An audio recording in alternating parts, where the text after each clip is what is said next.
ओम नमो भगवते वासुदेवाय।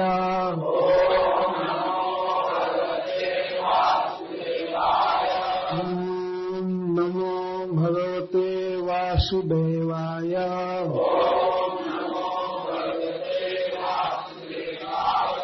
ओम नमो भगवते वासुदेवाय।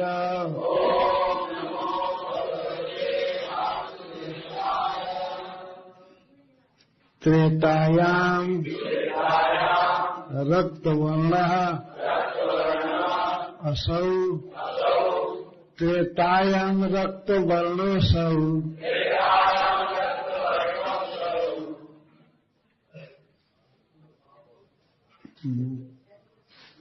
चतुर्बाहु त्रिमेखला। त्रेतायाम रक्तवर्णोऽसौ। चतुर्बाहुस्त्रिमेखला।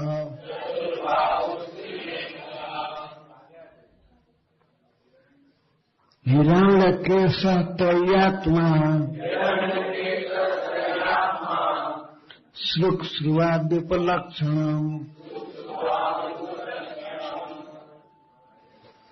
त्रेतायाम रक्तवर्णोऽसौ। चतुर्बाहुस्त्रिमेखला। हिरण्यकेशः त्रय्यात्मा। श्रुक्श्रुवाद्युपलक्षणः।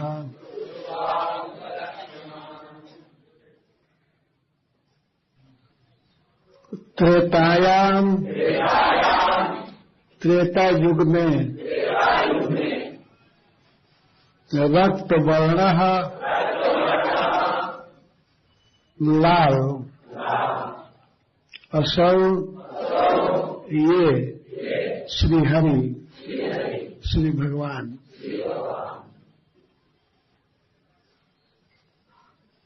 चतुर्बाहु चार भुजा वाले। त्रिमेखला तीन मेखला पहनने वाले। कमर में मूंज की रस्सी बांधते हैं तीन बार।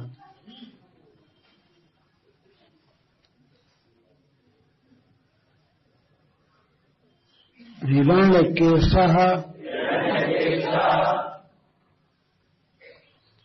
और उनके केश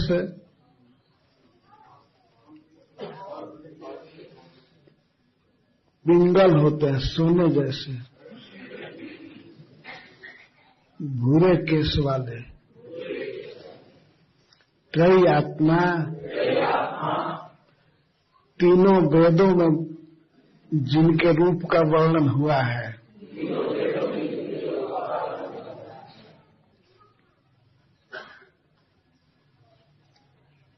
तीनों वेदों के अनुसार जो कर्म करने की प्रेरणा देते हैं, यज्ञ की प्रेरणा देते हैं। श्रुक श्रुवा, श्रुक और श्रुवा आदि हाथ में लिए रहते हैं, यही इनकी पहचान है।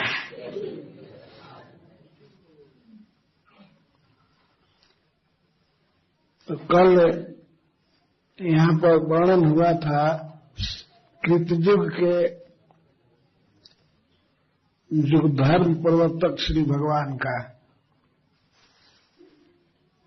और आज त्रेता युग के जो युग प्रवर्तक हैं, युग धर्म के प्रवर्तक हैं, उनका वर्णन किया जा रहा है। मुनि करभाजन जी वर्णन कर रहे हैं। त्रेतायाम त्रेता युग में भगवान त्रेता युग के जनता को युग धर्म सिखाने के लिए,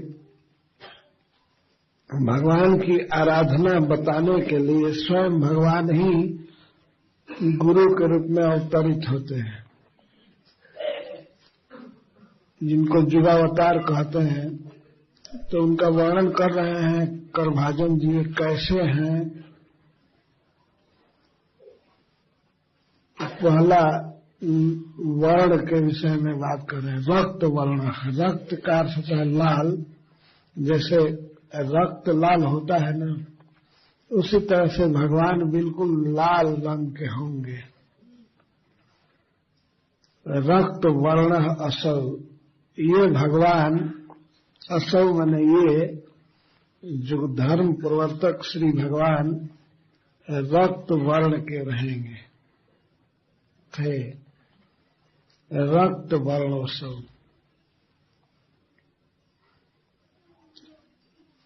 हिरण्य केसा, शरीर का रंग तो लाल रहेगा, केस बिल्कुल पीला पीला, काला नहीं।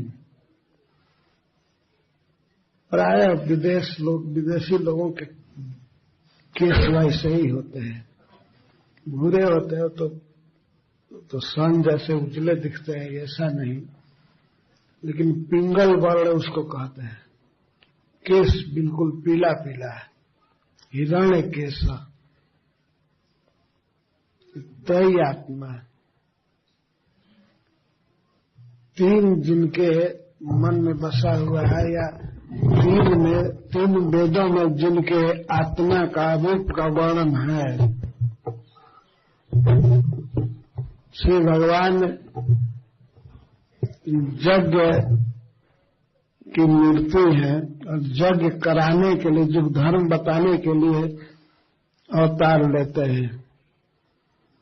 तो उनके हाथ में सुआ आदि रहते हैं। अग्नि में घी डालने के लिए एक काठ का बर्तन होता है, छोटा उसका मुख होता है, उसको सुआ कहते हैं। और श्लोक भी थोड़ा चौड़ा मुख वाला रहता है, वहां भी घी डालने के लिए होता है। और कोई चिमटा होता है जो आग को समाहित रखता है,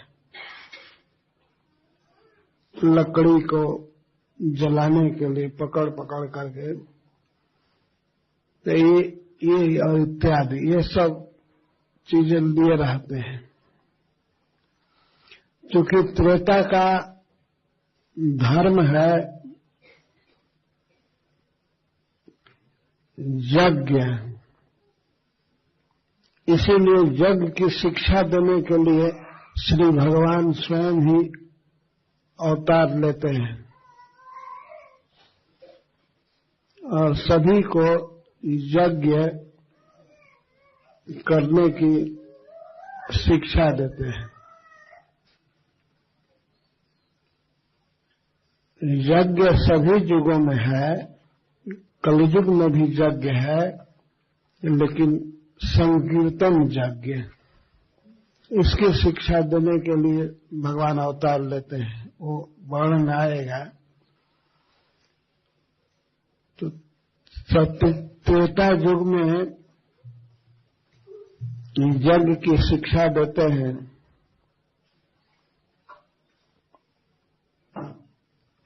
पहले वर्ण का वर्णन कर रहे हैं, रंग और आकार। आकार चतुर्भुज है, त्रयात्मा, त्रियात्मा, त्रयात्मा, तीन में जिनकी आत्मा है अर्थात उनका स्वरूप। त्रय कहते हैं यज्ञ विधि को, जो वेदों में, तीन वेदों में, खास करके ऋक, यजुः, साम, इन तीन वेदों में बहुत से कर्मों का विधान है। और इसीलिए इस विद्या को, यज्ञ संबंधी विद्या को त्रय विद्या कहते हैं। त्रय विद्या माम सुनुपा पूत पापा यज्ञ रिष्टा स्वर्गतिम प्रार्थयन्ते। भगवान ने गीता में कहा है कि इस त्रय विद्या को जानने वाले लोग विविध यज्ञों से मेरी आराधना करते हैं और स्वर्गीय भोगों की प्रार्थना करते हैं तो उनको स्वर्ग मिलता है, ब्रह्मलोक तक का मिलता है। परंतु भगवान कहते हैं कि वो सुख है ऐसे विशाल, बहुत काल तक रहेगा, लेकिन उसका अंत है। मनुष्यों का जब पुण्य क्षीण हो जाता है स्वर्ग में देवता बनने पर, भोग भोगते भोगते पुण्य समाप्त हो जाता है तो वे पुनः इस पृथ्वी पर गिर जाते हैं, यहाँ जन्म लेते हैं। तेतम भुक्त्वा स्वर्गलोकम विशालम क्षीणे पूर्णे मर्तलोकम विशन्ति एवं त्रयी धर्म मनु प्रपन्ना गता गतम काम कामा लभन्ते। इस तरह गिरना उठना चलता रहता है उनका। यहाँ मनुष्य जीवन में सत्कर्म करते हैं, यज्ञ करते हैं, ब्रह्मचर्य का पालन करते हैं, धर्म का आचरण करते हैं, वर्णाश्रम धर्म का पालन करते हैं तो स्वर्ग में चले जाते हैं, लेकिन फिर पुण्य समाप्त होने पर गिर जाते हैं।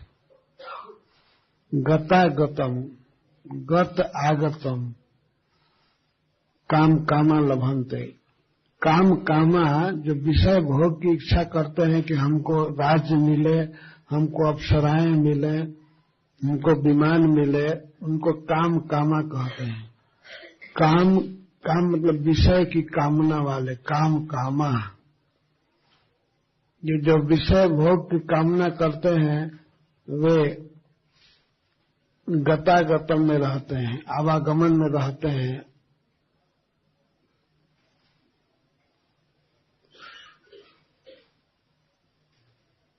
तो ये जो धर्म है त्रेता का, यज्ञ करना विशेष रूप से और धर्म में स्थित रह करके, तो इसकी शिक्षा देने के लिए श्री भगवान त्रेता युग में प्रकट होते हैं।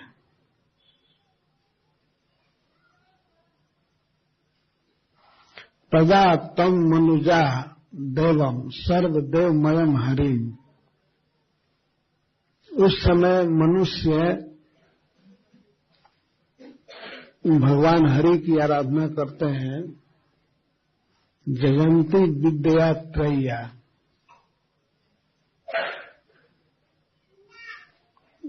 आराधना करते हैं किस विद्या से? तीन वेदों में जो विद्या, जो कर्म वर्णित है उन कर्मों के द्वारा भगवान की आराधना करते हैं। त्रय्या विद्या, धर्मिष्ठा ब्रह्मवादिना। उस समय के मनुष्य सभी धर्मिष्ठ होते हैं, धर्मात्मा होते हैं, धर्म में उनकी मति लगी रहती है। धर्म का अर्थ है अपने अपने वर्ण और अपने अपने आश्रम के अनुसार वैदिक कर्मों में लगे रहना, यह है धर्म। अपने वर्ण और आश्रम के अनुसार जो विहित है, कर्तव्य है, उसी में लगे रहते हैं। त्रेता युग में लोगों की चित्तवृत्ति बहुत अच्छी रहती है। सतयुग से थोड़ी गिरावट होती है, लेकिन फिर भी बहुत शुद्ध रहते हैं। इसीलिए करभाजन जी कहते हैं धर्मिष्ठा, वे धर्म में स्थित रहते हैं। और ब्रह्मवादिना, सब समय वेदों से बात करते हैं। जो अखबार से बात करे पढ़ करके और टीवी देख करके, ये चर्चा वो मायावादी है। मायावादिना मतलब माया के द्वारा उत्पन्न की गई वस्तुओं के विषय में कुछ बोलना, ये भी मायावाद है। वाद का अर्थ है बात, माया की बात भी मायावादी है। तो उस समय मायावादी कोई नहीं रहते हैं, सब ब्रह्मवादी, सब वेद से बात करते हैं। कुछ भी उदाहरण देना हो, वर्णन करना हो, तो वे कहते हैं कि ये साम वेद में लिखा है, ऋग्वेद में लिखा है, यजुर्वेद में लिखा है। इस समय के मनुष्यों को तो वेद का नाम भी मालूम नहीं है। एक बार की सत्य बात बता रहे हैं, यहाँ मथुरा से चतुर्वेदी जी आए थे और मैं पूछ दिया कि चतुर्वेदी जी 4 वेद का क्या क्या नाम है, तो चतुर्वेदी जी को मालूम नहीं था। तो नाम तो चतुर्वेदी हो गया और एक वेद भी नहीं है। और कुछ लोग द्विवेदी हैं, त्रिवेदी हैं, परंतु नाम भले जानते हैं, उन वेदों का ज्ञान नहीं है। पर सद्भाव के लिए कह दिया जाता है ये चतुर्वेदी है, ये त्रिवेदी है, ये द्विवेदी है।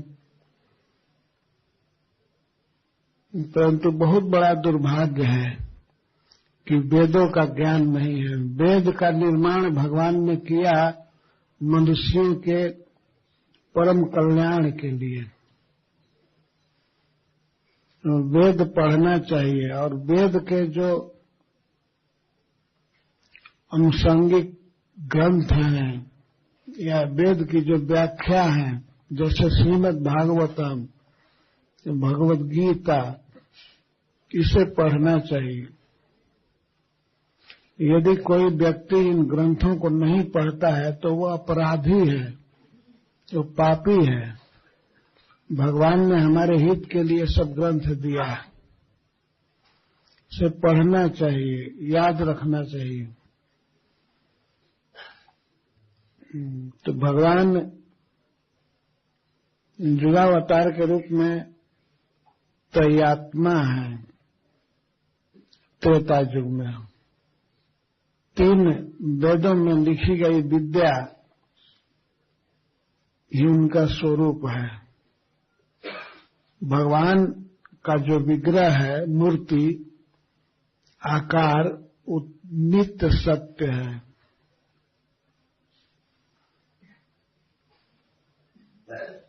इसका वर्णन वेदों में है। ऐसा नहीं सोचना चाहिए कि भगवान का आकार कुछ नहीं है, भगवान निराकार है। नहीं, भगवान का आकार है। वे विविध युग में विविध प्रकार से प्रकट होते हैं।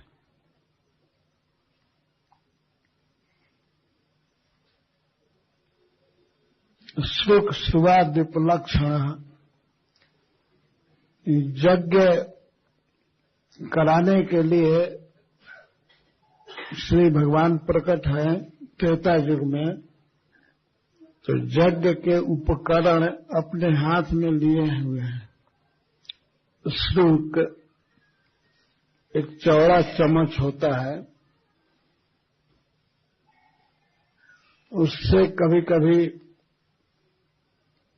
घी की आहुति भी डालते हैं और अग्नि को समाहित करते हैं। लेकिन एक छोटा सा चम्मच होता है जो केवल घी को डालने के लिए अग्नि में, तो ये हाथ में लिए रहते हैं। आकार चतुर्भुज है, रंग लाल है, और एक और पहचान है कि भगवान का केश बिल्कुल पीला है, हिरण्य।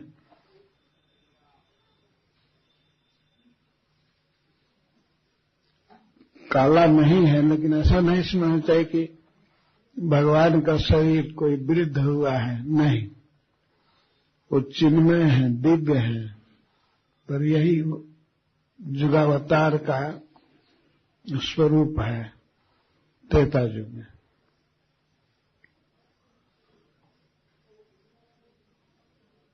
और मनुष्यों की स्थिति है कि वे सभी वेदवादी हैं, वेद से बात करते हैं।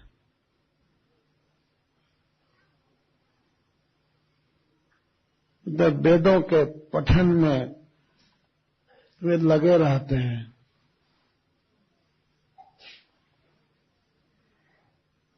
और धर्मिष्ठ हैं, धर्मिष्ठा वेदवादिना,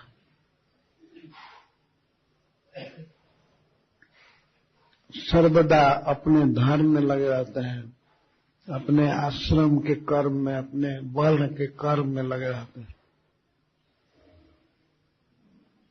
यदि ब्रह्मचारी है तो हमेशा वेद पढ़ने में, गुरुजनों की सेवा में लगा रहता है, और गृहस्थ है तो गृहस्थोचित क्रिया में लगा रहता है। गृहस्थ का धर्म है क्रिया, ब्रह्मचारी का धर्म है वेदाध्ययन, वानप्रस्थी का धर्म है तपस्या, और सन्यासी का धर्म है चित्त की एकाग्रता, भगवान में मन रखना हमेशा।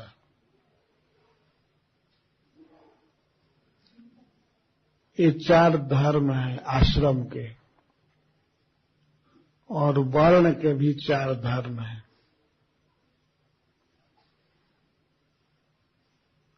तो मनुष्यों की जैसे जैसे आध्यात्मिक उन्नति होती है वैसे वैसे आश्रम बदलता जाता है। पहले ब्रह्मचर्य आश्रम में 25 वर्ष तक उसे रहना होता है, 5 वर्ष की अवस्था से पढ़ाई चालू हो जाती है और घर छोड़ देता है बच्चा, चला जाता है वन में, उसके पिताजी भेज देते हैं और वहां पर पढ़ता है, वेदों का अध्ययन करता है, जिसको ब्रह्मचर्य आश्रम कहते हैं। उस 2 बातों का ध्यान मुख्य होता है, कभी भी उसका नग्न समय न जाए, हमेशा पढ़ने में, याद करने में, चिंतन करने में। और दूसरा महत्वपूर्ण अंग है उसके शरीर की जो परम शक्ति है अर्थात वीर्य, वह कभी स्खलित न होने पाए। इन 2 बात का ध्यान रखना होता है ब्रह्मचर्य आश्रम में। कभी वीर्य स्खलन न हो किसी भी हालत में।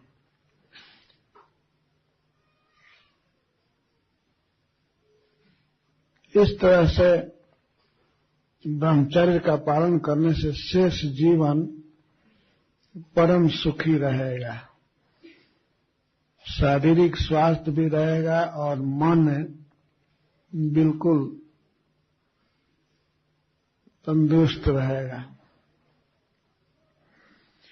तो ब्रह्मचर्य आश्रम समग्र मानव जीवन की नींव है। इसके बाद व्यक्ति गृहस्थ आश्रम में प्रवेश करता है। गृहस्थ आश्रम मतलब वो पत्नी स्वीकार करता है, और गृहस्थ आश्रम में वो कुछ गृहस्थोचित कर्म करता है, धन अर्जन करना, परिवार बच्चा उत्पन्न करना, ये सब कार्य हैं।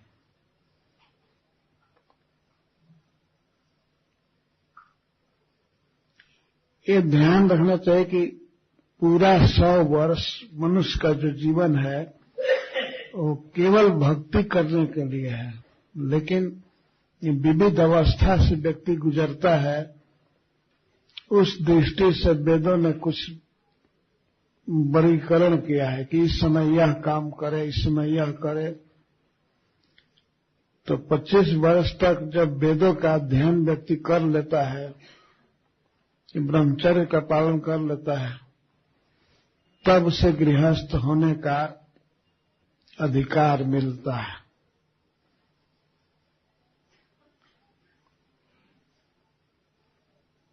तब वह ऐसा नहीं करता है केवल वस्त्र चेंज कर लिया, पहले लाल पहनता था या पीला पहनता था, अब व्हाइट पहनने लगा।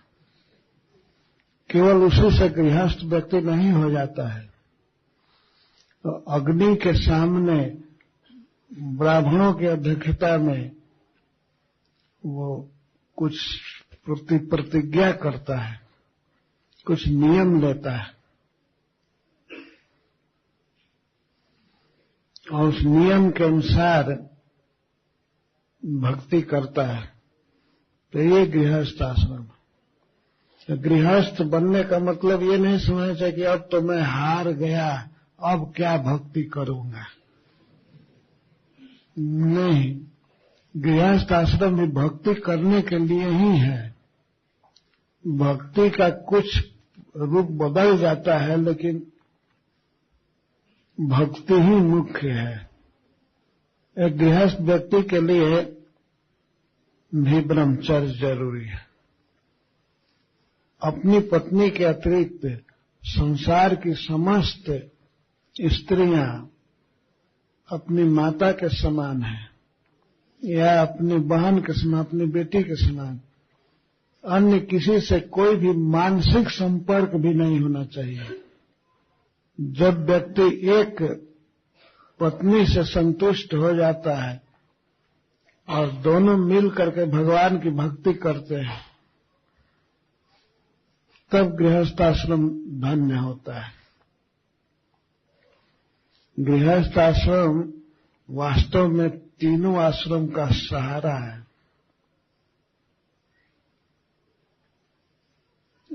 संन्यास आश्रम में रहने वाले लोग भी गृहस्थों के आश्रित रहते हैं कुछ विषय में, और वानप्रस्थ ब्रह्मचारी तो रहते ही हैं। तो सबका पालन करते हुए, ब्रह्मचारियों का, वानप्रस्थियों का और सन्यासियों का पालन करते हुए गृहस्थ को जीने की सोचना चाहिए। केवल अपने ही फेर में नहीं रहना चाहिए। सबको उचित भिक्षा दे करके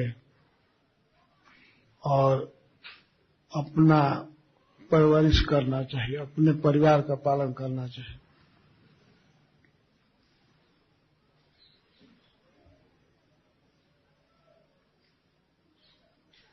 यदि कोई गृहस्थ व्यक्ति एक भी योग्य पुत्र पैदा कर दिया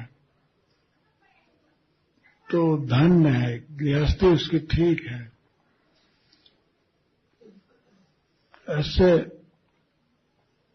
कोशिश करनी चाहिए कि मेरा पुत्र या मेरी पुत्री भगवान का भक्त बने, भगवान कृष्ण से स्नेह करे। अगर भक्त हो गया पुत्र या पुत्री, तब तो गृहस्थ जीवन परम धन्य है।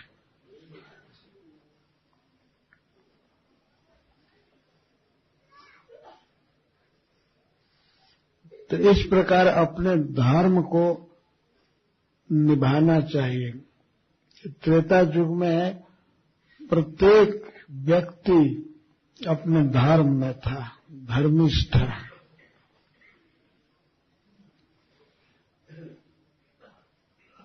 उस समय भगवान का क्या क्या नाम प्रसिद्ध रहता है त्रेता युग में, उसको करभाजन जी बताते हैं। विष्णु यज्ञ, कृष्ण गर्भ,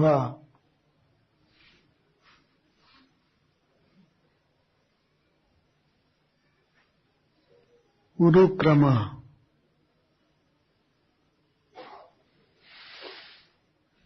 वृषाकपि, जयंत,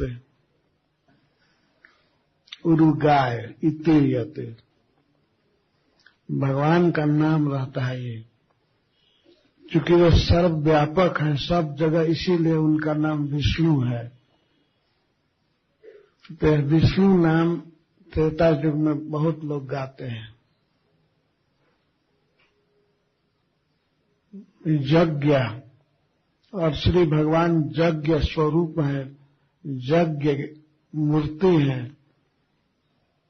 तो उनका यह नाम भी प्रसिद्ध रहता है, यज्ञ। विष्णु यज्ञ कृष्णी गर्भ, और भगवान को कृष्णी गर्भ कहते हैं। कृष्णी सुतपा प्रजापति की पत्नी थी, भार्या थी, तो उसके उदर से भगवान ने जन्म लिया, कृष्णी गर्भ। कृष्णी के गर्भ से भगवान ने जन्म, इसी नाम है कृष्णी गर्भ। जैसे हम लोग गाते हैं भगवान का नाम यशोदा नंदन या नंदलाल, तो भगवान नंद महाराज के पुत्र बने, यशोदा जी के पुत्र बने, तो यह नाम गाया जाता है प्राय। तो ऐसे ही भगवान श्री कृष्ण के गर्भ से जन्म लिए। भगवान जन्म लेते हैं तो इससे कोई हीनता नहीं हो जाती है, भगवान सर्वदा भगवान है। तो कभी कभी किसी भक्तिमती स्त्री के गर्भ से पुत्र बनकर जन्म लेते हैं, कभी भवन के खंभा से ही प्रकट हो जाते हैं। तो भगवान है, चाहे खंभा से निकले या किसी स्त्री के उदर से, कोई अंतर नहीं है।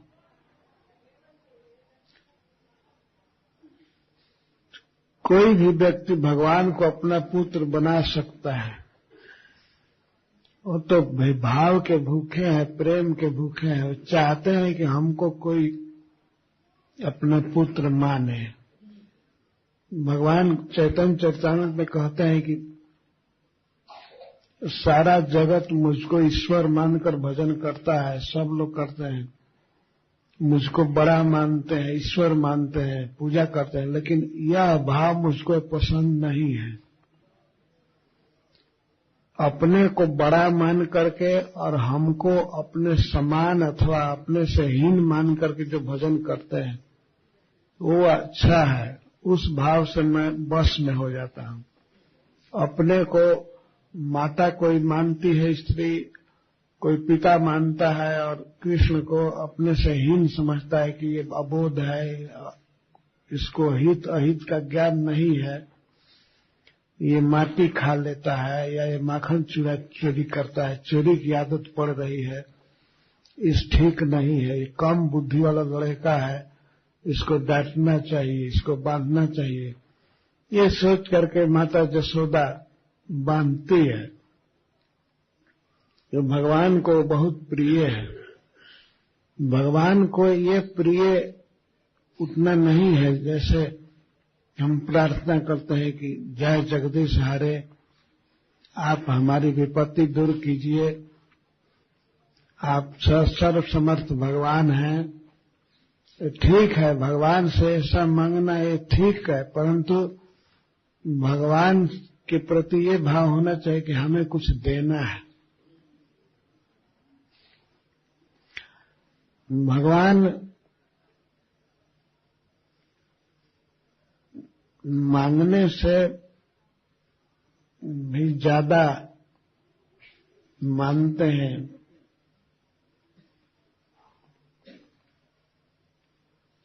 ब्रज में उन्होंने चोरी किया,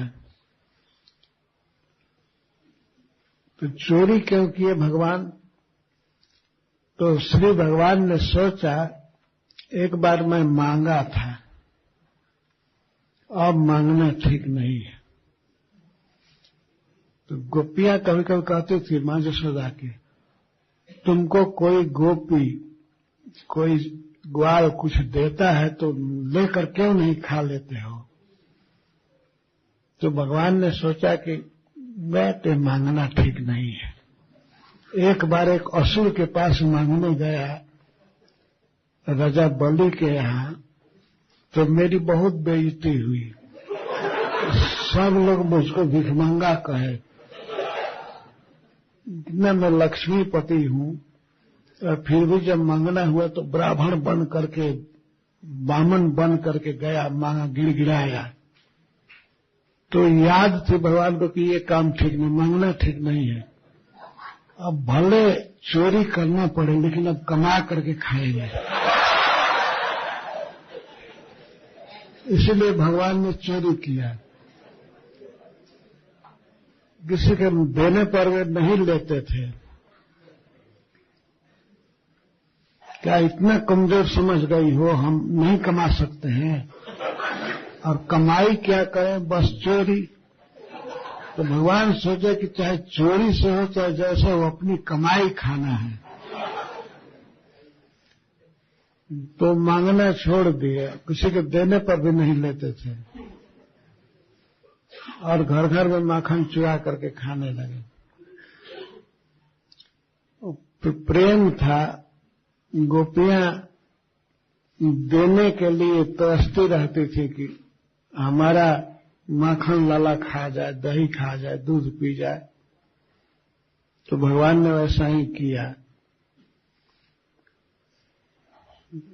ये भक्ति के कारण हुआ। तो वास्तव में भक्ति है भगवान को कुछ देना, जो भी अपनी सामर्थ्य है उसके अनुसार दे।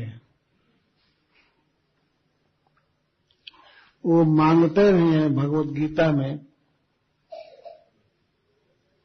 पत्रम पुष्पम फलम तोयम यो में भक्त्या प्रयच्छति तदहम भक्ते भेटतम अस्नामि प्रयतात्मना।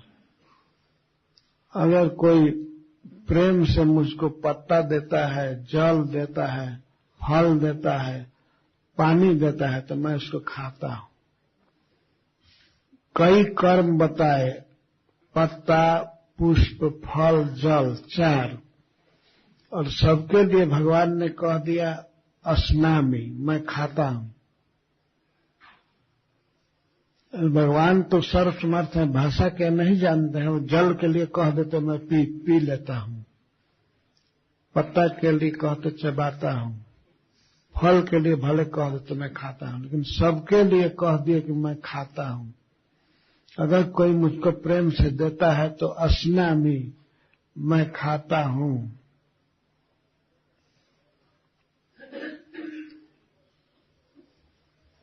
भगवान इस तरह से उदार हैं।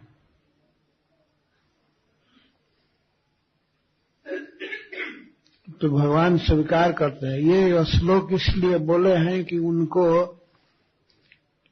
हम दे 4 चीज में से कोई न कोई दे, जैसे पानी, फल, पत्ता, फूल। पत्रम पुष्पम फलम तोयम, इसमें से चारों चीज हम दे सकते हैं, कोई महंगा नहीं है। अगर फल कुछ महंगा मान लीजिए तो 3 तो सुलभ है ना, पत्रम, पुष्पम और तोयम।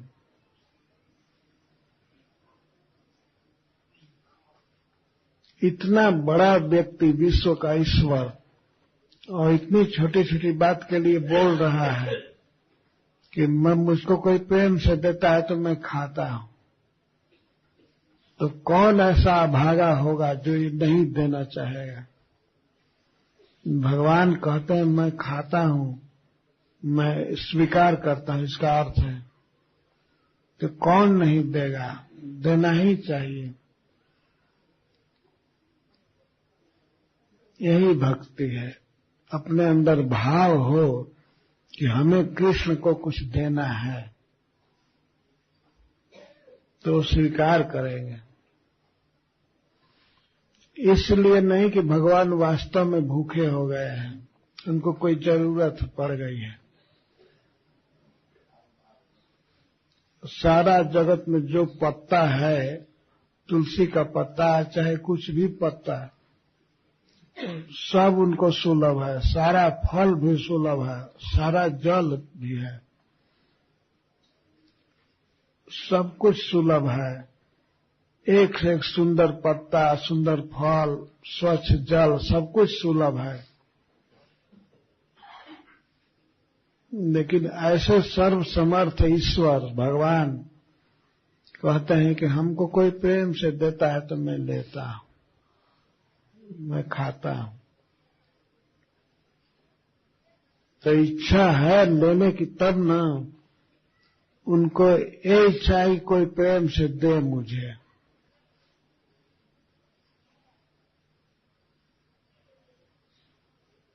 कि यही भक्ति है, भगवान के प्रति ऐसा भाव रखना है।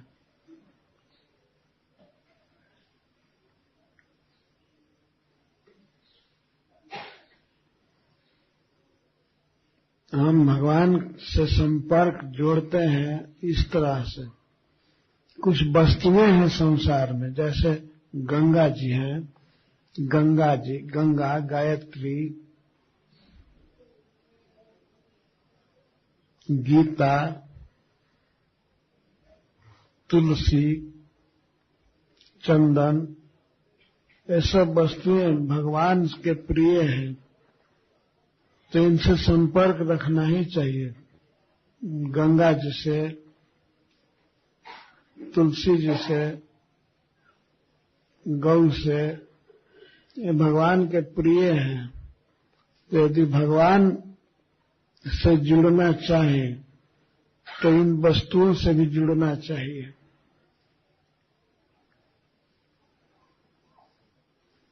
तुलसी की सिंचाई करना, तुलसी को दीपक दिखाना और परिक्रमा करना, ये बहुत जरूरी काम है। प्रत्येक व्यक्ति को ये सीखना चाहिए।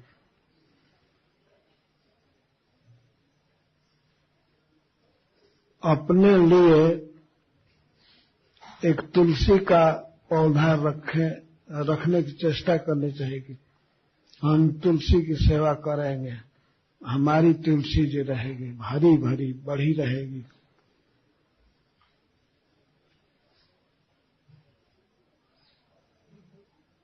और घर में गंगा जी का जल रखना चाहिए, कभी शुद्धि के लिए छिड़के या भगवान की पूजा में काम आवे।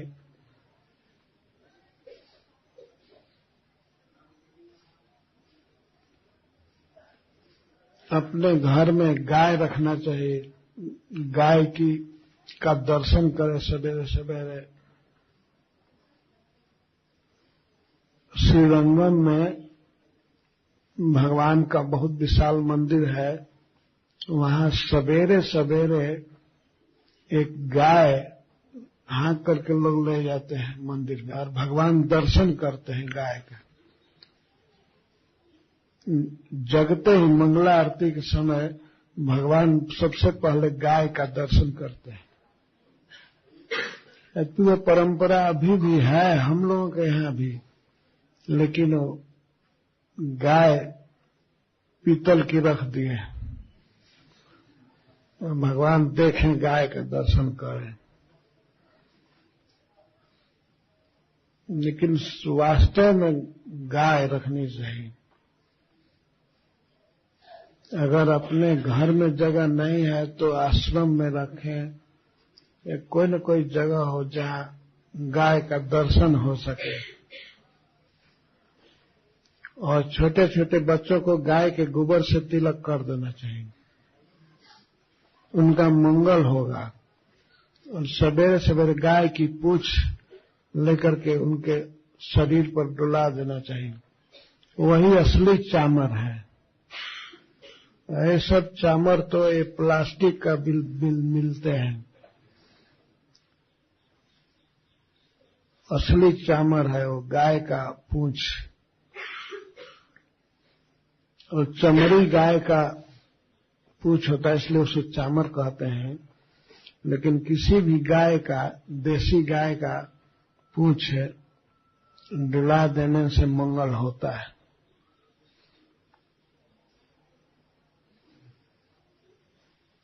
यहाँ तो मैं वर्णन कर रहा था वो त्रेता युग के युगावतार भगवान का नाम। उनका नाम है विष्णु, क्योंकि ये सर्वव्यापक है, सब जगह है। वे वैकुंठ में भी हैं, इस प्राकृतिक जगत में भी हैं, वो एक एक प्राणी के अंदर भी है। वे प्राइम मिनिस्टर के अंदर हैं, एक मच्छर के भी अंदर हैं। वही भगवान सब जगह सभी जीवों में है, सभी धाम में है, सभी लोक में है, स्वर्ग में है, ब्रह्म लोक में है, नरक में है, सब जगह है।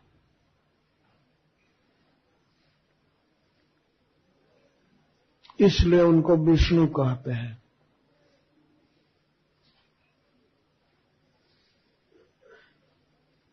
और यज्ञ के भोक्ता है, यज्ञपति है, इसलिए उनका नाम है यज्ञ। यज्ञ वही भगवान विष्णु।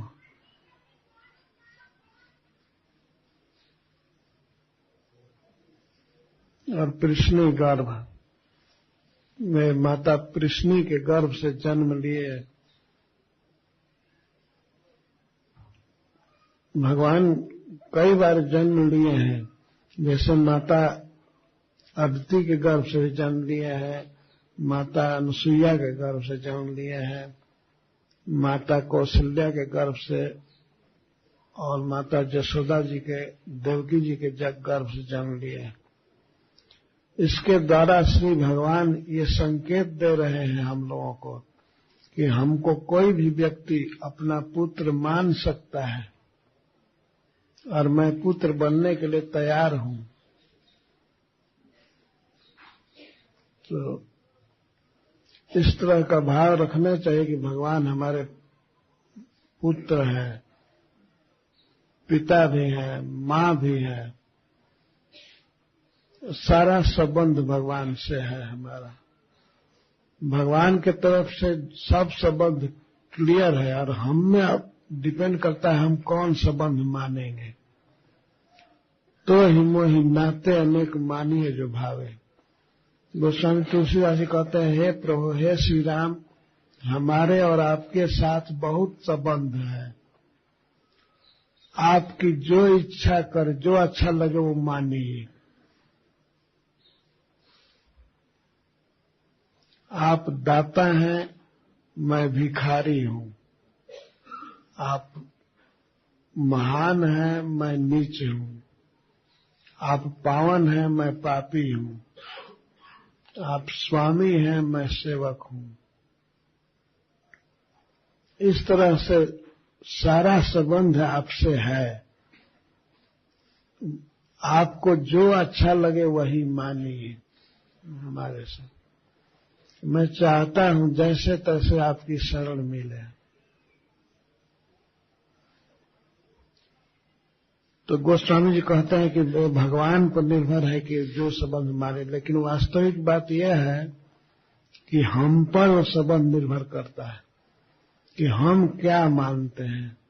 भगवान तो जो मानना है मानते ही हैं, उनको तो सब ज्ञान है, लेकिन अब हम पर डिपेंड है कि हम क्या मानेंगे। हम देवहूति माता की तरह भगवान को पुत्र मानेंगे कि नहीं, या पिता मानेंगे, क्या मानेंगे।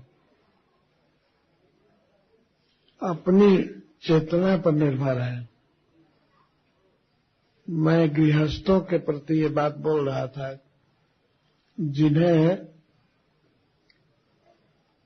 दैववश पुत्र या पुत्री प्राप्त नहीं है, उन्हें चाहिए कि वे भगवान को अपने पुत्र के रूप में माने और ये भाव अर्पित करें, बढ़ावें। तो श्री भगवान हर एक युग में अवतार लेते हैं। सतयुग, त्रेता, द्वापर, कली, सब में, और सब समय जो धर्म का परिवर्तन करते हैं। भगवान ही हमारे सुहृद हैं। हम कैसे सुख से जिएंगे और इसके बाद वैकुंठ धाम में जाएंगे, भगवान का पार्षद बनेंगे, इसकी चिंता उनको ज्यादा है। हम लोग तो भूल जाते हैं, हम लोग तो यहीं रहना चाहते हैं, दुख में पड़े हुए हैं, लेकिन भूल जाते हैं भगवान को। लेकिन उनको याद है सब कुछ कि हमारे अंश, हमारे जीव ये सब दुखी हैं, इनके लिए बार बार अवतार लेते हैं, हर एक युग में आते हैं और युग के अनुसार जो हमारा धर्म है, भक्ति है, उसको सिखाते हैं। कभी ध्यान सिखाते हैं और यज्ञ सिखाते हैं त्रेता में, द्वापर में पूजा करना सिखाते हैं और कलयुग में यहाँ आकर के कीर्तन करना सिखाते हैं।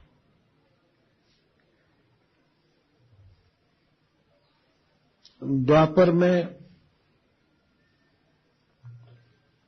अपने आयुध के साथ आते हैं, अपने सुदर्शन चक्र के साथ, कौमुदकी गदा के साथ, पांचजन्य शंख के साथ, और जो धर्म तो सिखाते ही हैं, लेकिन जो असुर होते हैं, जो भगवान के द्रोही होते हैं, उनको मारते भी हैं। जैसे भगवान कृष्ण मारे कंस को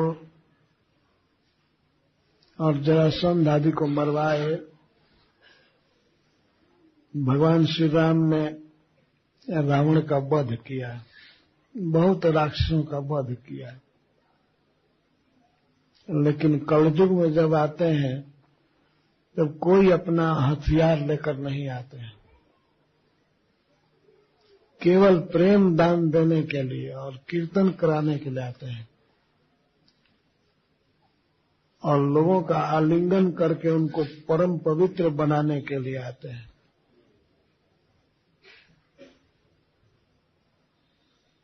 सबसे सुंदर अवतार, सबसे महावदान्य अवतार कलयुग में होता है, कभी किसी को मारते नहीं,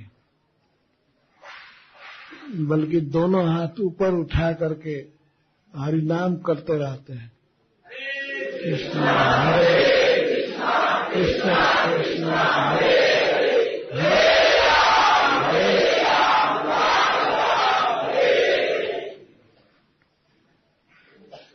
तो करभाजन जी 3 युगों का वर्णन करके कहते हैं राजा निमि से, इति द्वापर उर्विशा स्तुवंती जगदीश्वरम। इस प्रकार हे राजा निमि, हे विदेहराज, इस प्रकार लोग भगवान की स्तुति करते हैं द्वापर में।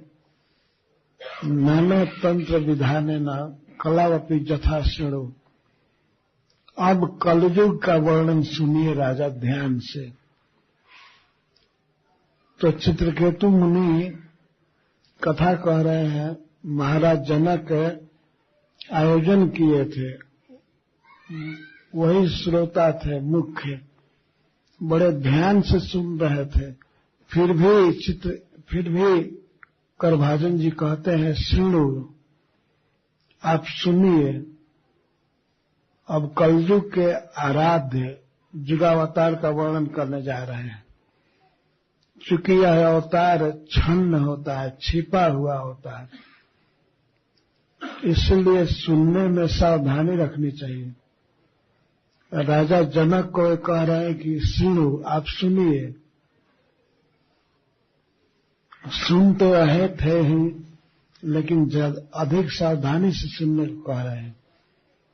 यदि सावधानी से आदमी सुनेगा तब समझ जाएगा कि कलयुग में भगवान का क्यों अवतार होता है, उनका क्या रंग होता है, क्या नाम होता है और क्या आकार होता है, क्या विधि होती है। तब वर्णन करते हैं, सावधानी सुनिए।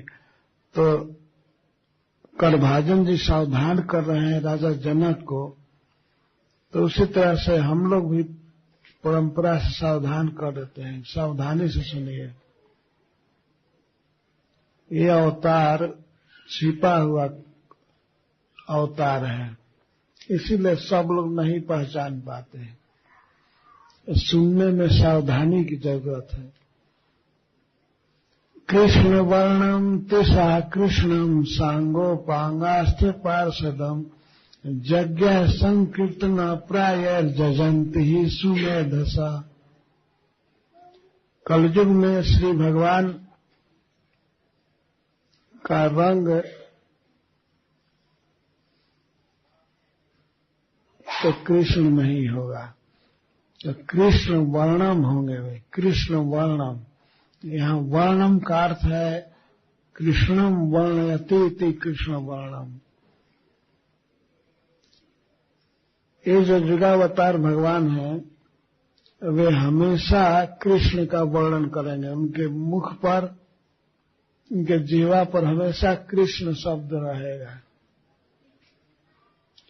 अथवा जिनके नाम में पहले कृष्ण वर्ण रहेगा, कृष्ण चैतन्य।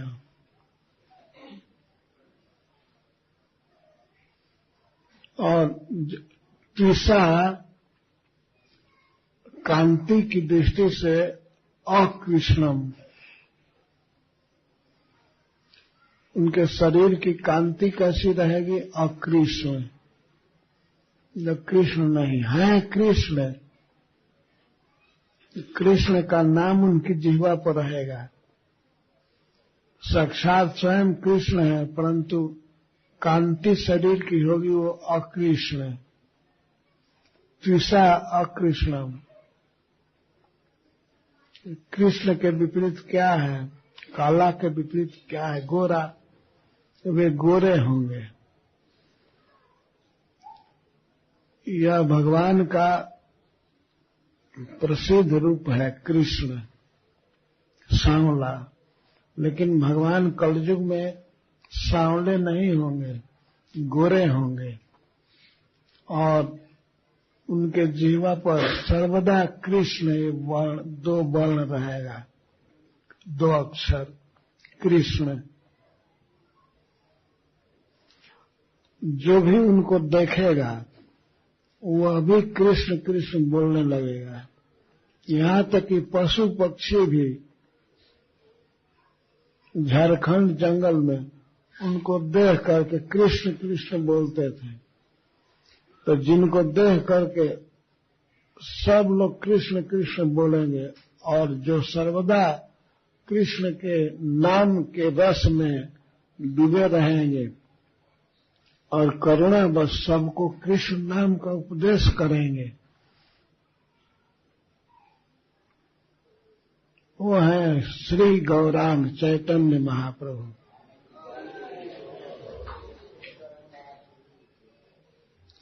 इसीलिए करभाजन जी कह रहे हैं पहले की सावधानी से सुनो, क्योंकि कलयुग में भगवान लीलावतार नहीं करते हैं। लीलावतार कहने का आशय यह है कि भगवान अपने स्वरूप में, अपने कांति में, अपने अस्त्र शस्त्र लिए हुए या और जो कुछ समाज है तो सब लेकर के प्रकट नहीं होते हैं, छिपे रहते हैं। तो श्री भगवान आए तो अपनी कांति को छिपा करके आए। सांवला है भगवान, लेकिन गोरे बन करके आए, सोना के समान गोरा चैतन्य महाप्रभु। कांति किसके लिए? राधा रानी की। राधा रानी तप्त कांचन गौरांगी हैं, तो राधा रानी के शरीर की कांति और भाव ये दोनों लिए हुए कृष्ण आए।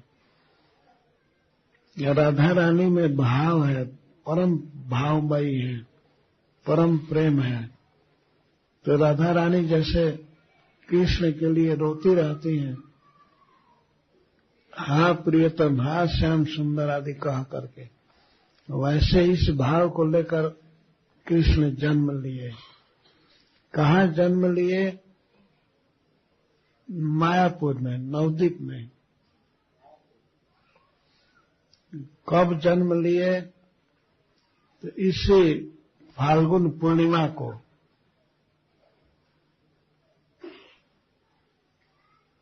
कौन मां थी? सची देवी और पिता जगन्नाथ मिश्र। तो भगवान मायापुर में प्रकट हुए और यहां से बहुत करुणा के कारण, दया के कारण, जीवों की दुर्दशा देख करके हरिनाम का प्रचार करते हुए सब जगह भ्रमण किए।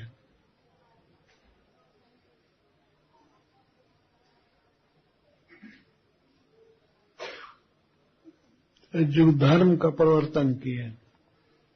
युग धर्म है भगवान के नाम का कीर्तन, और वास्तव में यही सबसे बड़ा उपाय है। कीर्तन के समान और कुछ नहीं है। भगवान का स्मरण, भगवान को प्रणाम करना, भगवान की पूजा करना, ये सब ठीक है, लेकिन सबसे श्रेष्ठ है कीर्तन, बोलना। कोई व्यक्ति यदि भगवान का स्मरण करता है तो वह पवित्र होता है, इसमें संदेह नहीं। लेकिन कीर्तन करने वाला तो स्वयं पवित्र होता ही है। उसकी आवाज जितने दूर तक जाती है उतने दूर तक रहने वाले कीड़े मकोड़े सभी जीव पवित्र होते हैं। इसलिए कीर्तन सबसे बढ़ करके है। हरे कृष्णा कृष्णा कृष्णा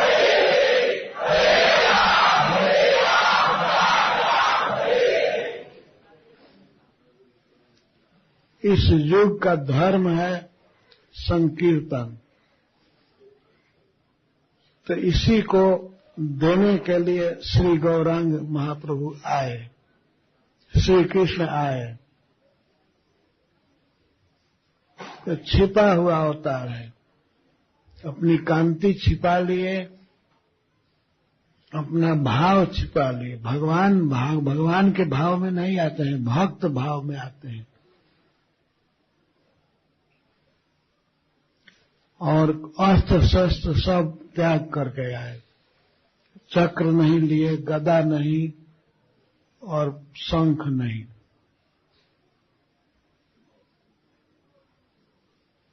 सब छोड़ करके आए।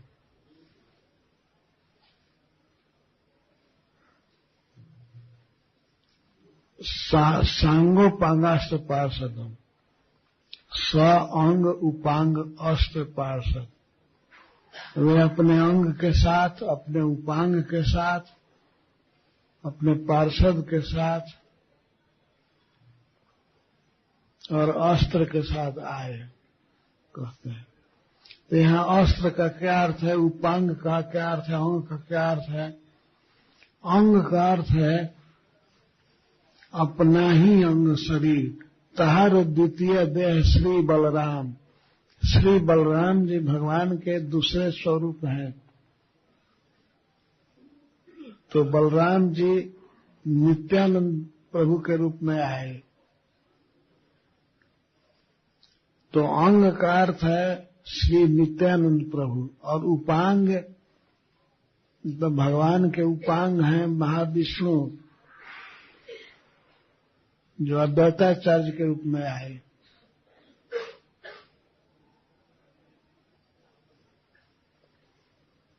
स्व अंग उपांग अस्त्र।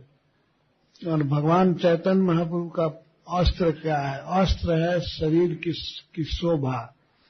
वे इतना सुंदर हैं, गौर सुंदर, इतना सुंदर कि अपनी छवि से सबके दुष्मनोभाव को शुद्ध कर दिए। जो देखता था चैतन्य महाप्रभु को प्रेम में नाचने लगता था। और अस्त्र का अर्थ, मुख्य अर्थ है अस्त्र, हरिनाम और श्रीमद् भागवतम, ये दो अस्त्र लिए। हरिनाम भगवान का नाम और भगवान की लीला का वर्णन करने वाला ग्रंथ श्रीमद् भागवतम। इसके द्वारा भगवान चैतन्य महाप्रभु ने समस्त जगत से पाखंड को दूर किया। किसी पापी का वध नहीं किया, बल्कि उसे शुद्ध करके कृष्ण प्रेम समुद्र में डुबा दिया। किसी को शुद्ध किया भगवान के नाम से, श्रीमद् भागवतम से, जैसे नरोत्तम दास ठाकुर कहते हैं कि जत पापी तापी छीला हरि नामे उद्धारेला तार साक्षी जगाई मधाई।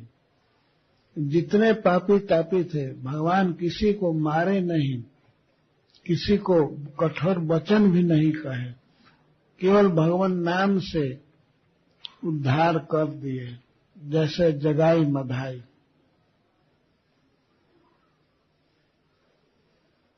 सब जगह जहां गए वहां कीर्तन कीर्तन सब जगह।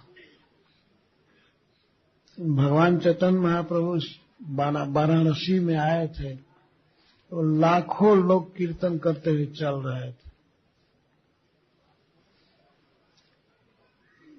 तो एक महाराष्ट्रीय ब्राह्मण थे, भक्त थे, वे एक बार सन्यासियों के मंडली में पहुंच गए। तो प्रकाशानंद सरस्वती उस समय सन्यासियों के लीडर थे।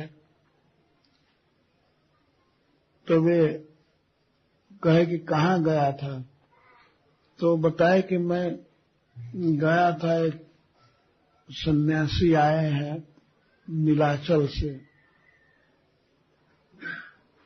या नवद्वीप से, तो उनको देख करके हजारों लाखों लोग कीर्तन कर रहे हैं, वे स्वयं भी नाच रहे हैं, गा रहे हैं, कृष्ण का नाम ले लेकर के प्रेम में विभोर है। तो प्रकाशानंद कहे कि अरे मत जाना उसके पास, वो जादू जानता है। मैं सुना हूं कि एक चैतन्य नाम का कोई आया है बंगाली, वहां मत जाना, और जादू जानता है। वो सुनता हूं कि जो उसको देखता है वो कृष्ण का नाम गाने लगता है, नाचने लगता है। तो मैं यही कहूंगा कि तुम लोग जाओ मत वहां, नहीं तो तुम्हारा माथा खराब हो जाएगा। पर वो भक्त थे,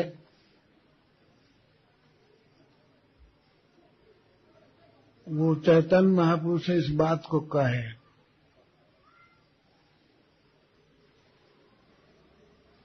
ये जब जब मैं सन्यासियों से मिलता हूं तो वे लोग चैतन्य चैतन्य कहते हैं, कभी आपका पूरा नाम नहीं लिए, कभी कृष्ण चैतन्य नहीं कहते हैं। ये क्या बात है? तो दूसरे भक्तों ने बताया कि वो लोग मायावादी हैं, इसलिए चैतन्य आत्मा परमात्मा वे लोग सब बोलते रहते हैं, ब्रह्म बोलते रहते हैं, लेकिन कृष्ण कभी नहीं उनके जीभ पर आ सकता है, इसीलिए कृष्ण चैतन्य नहीं कहते हैं, केवल चैतन्य कहते हैं। तो उस ब्राह्मण के मन में इच्छा हो गई कि भगवान चैतन्य महाप्रभु से एक बार भेंट कराना चाहिए। तो उन्होंने अपने घर पर निमंत्रण दिया सन्यासियों को और चैतन्य महाप्रभु को भी। तो चैतन्य महाप्रभु निमंत्रण नहीं मान रहे थे कि नहीं नहीं हम नहीं जाएंगे। तो वे सन्यासियों से मिलना नहीं चाहते थे, सोचते थे कि ये मायावादी सन्यासी हैं, कृष्ण के अपराधी हैं, इनसे भेंट नहीं करना चाहिए। लेकिन एक दिन इच्छा हो गई कि ठीक है चले। तो चैतन्य महाप्रभु गए, सन्यासी सब बैठे हुए थे। तो जहां वे लोग पैर धोए थे, पैर धो करके भीतर बैठते थे हाल में, तो पैर धोने की जगह पर भगवान चैतन्य महाप्रभु जाकर के बैठ गए। तो प्रकाशानंद सरस्वती देखे, सन्यासियों के जो गुरु थे वे देखे, चैतन्य महाप्रभु की नम्रता पर विचार किए और उनके तेज को देखे। भगवान ने अपना तेज प्रकट किया, बहुत विशाल तेज। तो प्रकाशानंद तुरंत अपना आसन छोड़ करके आए और चैतन्य महाप्रभु को उठाकर ले जाने लगे। कहे आप चलिए चलिए, आप वहां बैठिए, यहाँ बैठने के योग्य नहीं, यह स्थान अपवित्र है। तो भगवान ने नम्रता के साथ कहा, नहीं नहीं, मैं ठीक हूं, मैं यहीं रहूं। लेकिन प्रकाशानंद जी कहे कि नहीं, आप चलिए मेरे साथ बैठिए। जबरदस्ती ले गए, अपने साथ आसन पर बैठा लिए और बैठा करके पूछे, आप कहाँ से आए हैं? तब चैतन्य महाप्रभु ने बड़े ही सरल भाव से, नम्रता से कहा, मैं नवद्वीप से आया हूं, नीलाचल से आया हूं। तो प्रकाशानंद जी ने पूछा, आप किसके शिष्य हैं? तो भगवान ने नाम लिया, मैं श्री केशव भारती जी से दीक्षा लिया हूं सन्यास की। तब प्रकाशानंद जी बड़े खुश हो गए, कहे कि आप तो हमारे संप्रदाय के सन्यासी हैं, काशी सन्यासियों का गढ़ है। आप काशी में आकर के भी हम सन्यासियों से भेंट नहीं करना चाहते हैं, क्यों दूर रहते हैं? और आप वेदांत क्यों नहीं पढ़ते हैं? सन्यासी होकर के और शंकराचार्य जी के संप्रदाय में सन्यासी होकर के भी, काशी आकर के भी आप वेदांत नहीं पढ़ते हैं। और सुनता हूं कि आप ये भाव की तरह कृष्ण नाम गाते हुए घूमते हैं, ये क्यों कर रहे हैं? तब चैतन्य महाप्रभु उसी आसन पर बैठे थे और धीरे धीरे उच्चारण कर रहे थे, हरे कृष्ण हरे कृष्ण।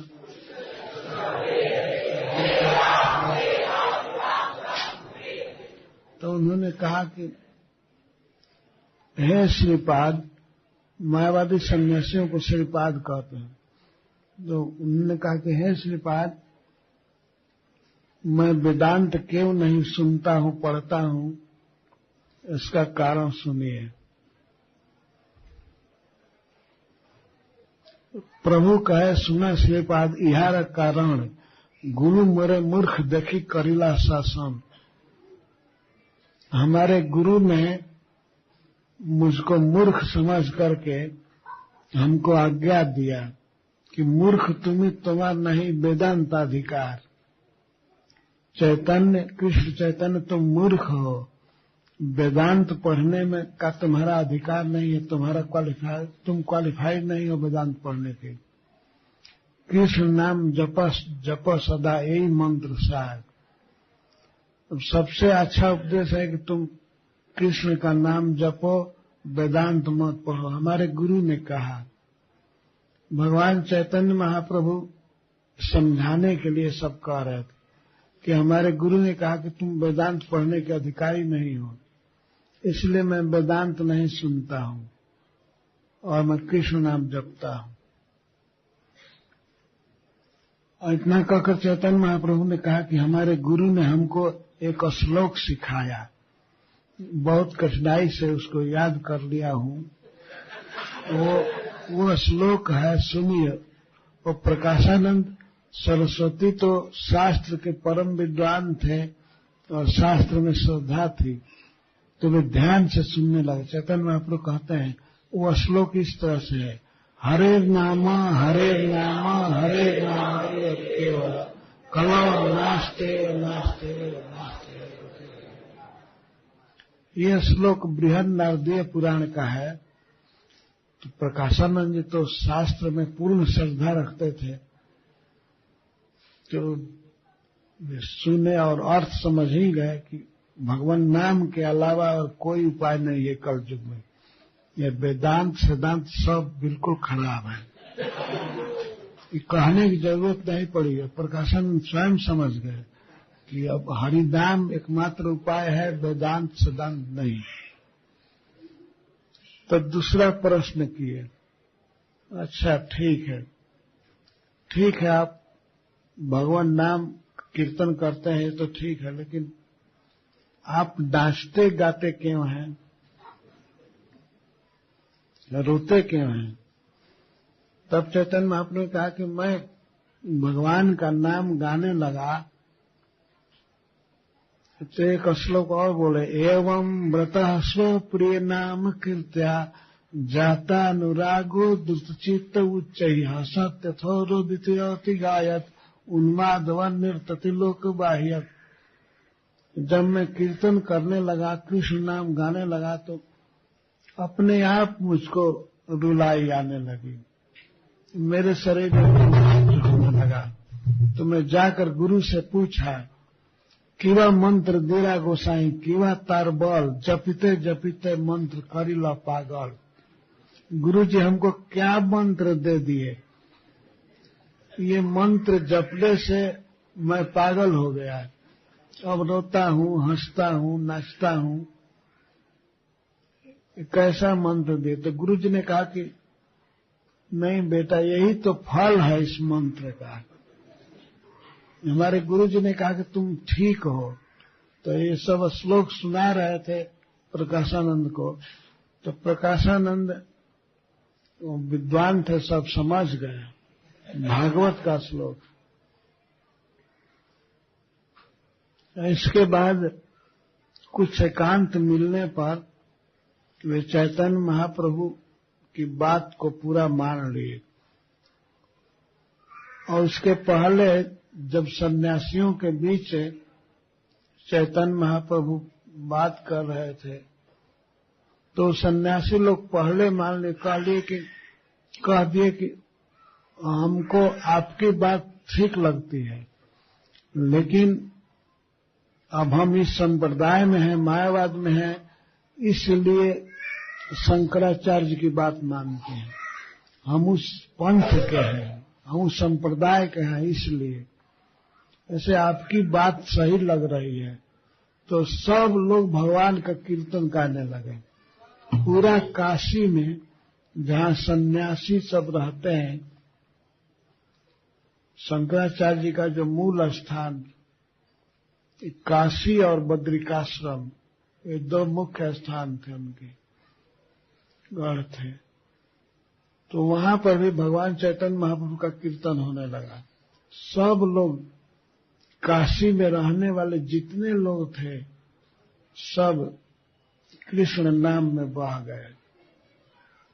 कृष्णदास कविराज गोस्वामी कहते हैं, कभी गंगा जी काशी को नहीं डुबा पाई, लेकिन भगवान चैतन्य महाप्रभु का कीर्तन रूपी गंगा काशी को डुबा दी। सब लोग कीर्तन गाने लगे। चाहे वो प्रयागराज हो, चाहे वृंदावन हो, सब जगह भगवान का कीर्तन गूंजता रहता था। सब लोग कृष्ण के भक्त हो गए। जब चैतन्य महाप्रभु साउथ इंडिया गए, तो सब लोग अपना अपना मत छोड़ करके वैष्णव हो गए। सब जगह कीर्तन होने लगा। तो इस तरह इस युग धर्म का परिवर्तन हुआ। इसके बाद चैतन्य महाप्रभु के बहुत से भक्त हुए, सारे देश में जहां तहां प्रचार किए, और सबके अंत में श्रील प्रभुपाद हुए, जिन्होंने सारे विश्व में इस कीर्तन को भर दिया। तो उसी शाखा में हम लोग हैं। चैतन्य महाप्रभु की कृपा मिली है, तो हम लोगों को चैतन्य महाप्रभु के इस अनुदान को समझना चाहिए। चैतन्य चंद्र दया करह विचार, विचार करिले चित्ते पावे चमत्कार। जरा विचार कीजिए कि चैतन्य महाप्रभु की कृपा कितनी है। यदि विचार करेंगे तो चित्ते पावे चमत्कार, चित्त में चमत्कार होगा, अद्भुत आनंद पैदा होगा। ये बहुत सौभाग्य की बात है कि हम लोगों का संपर्क चैतन्य महाप्रभु के इस मूवमेंट से हुआ है, श्रील प्रभुपाद से संपर्क हुआ है। तो इतना बड़ा दान भगवान ने दिया। सरल केवल कीर्तन से हम भगवान के धाम जा सकते हैं, भगवान का प्रेम प्राप्त कर सकते हैं। इस तरह श्री चैतन्य महाप्रभु के रूप में स्वयं श्री कृष्ण आए, भक्ति सिखाए और भक्ति सिखाने के लिए परंपरा की स्थापना कर गए। तो इस परंपरा में हम लोग जुड़े रहे अविचल रूप से और भगवान के नाम का आश्रय रखें, सब ठीक होगा। हरे कृष्णा कृष्णा कृष्णा हरे हरे राम राम राम हरे। जय श्रील प्रभुपाद।